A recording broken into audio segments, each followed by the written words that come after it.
Hey, it's Tricia Robinson. How are you today? I want to ask you, are you craving something? And I'm not talking about food.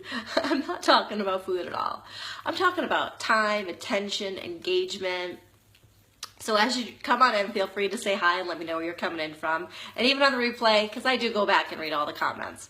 So something that it was hard for me to understand at first is when there was something that I want, hi Jan, how are you? When there was something that I wanted, I had to learn to first be a giver. So when I wanted people to, hey Cheryl, thank you for joining.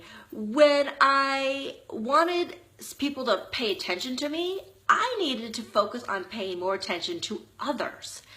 When I wanted people to engage with me, hey Pam, thank you so much for joining. I needed to pay attention more to others. When I needed help, I needed to help others.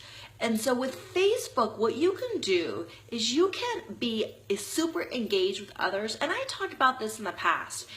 When you're on your Facebook profile or when you're on your feed, don't just scroll past mindlessly. Really pay attention to what the people are saying and what the pictures they're posting. And if you see somebody that's posting like 5 pictures, look at all the pictures. Pay attention to what they're posting, because once you start really engaging with others and paying attention and liking for real and commenting on what's going on in their lives, they're going to do the same thing to you. Because people are on Facebook so that they can share information, so they can share their joy. Every once in a while they're saying, hey, give me some help.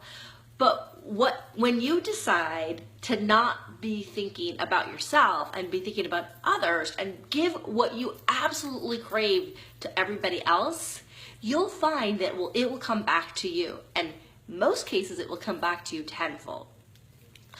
So I had a friend who, hey Sabrina, thank you for joining, who was a huge giver. I mean, she was somebody who donated so much time and energy just because she felt it was the right thing to do. And when her son got extremely ill, this amazing outpouring of help and resources just came flooding in. Now, she didn't do all this work so that she could get stuff in return. She honestly believed she was doing the right thing by helping everybody else.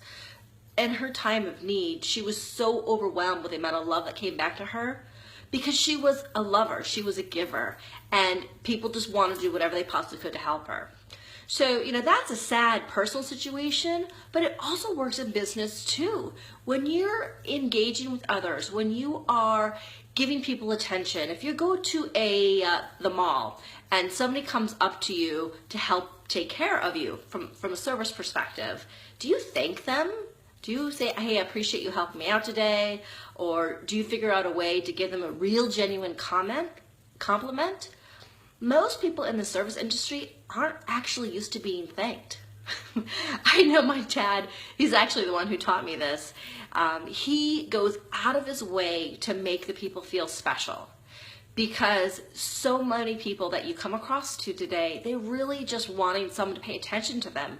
So if you're looking for attention, be the giver of attention. If you're looking for money, be generous with your money. If you're looking for more time, be generous of your time with somebody, and it will come back to you. So if you found this helpful, please feel free to like, comment, or share it out. And I'm going to go back to the rest of my day. My mom and I are headed to a sashimi place for lunch. That's the one thing I get to do every time I come home to Indianapolis, is have a lunch with just my mom and get some me time with just us ladies. So I hope you have a great Friday and take care. Bye-bye.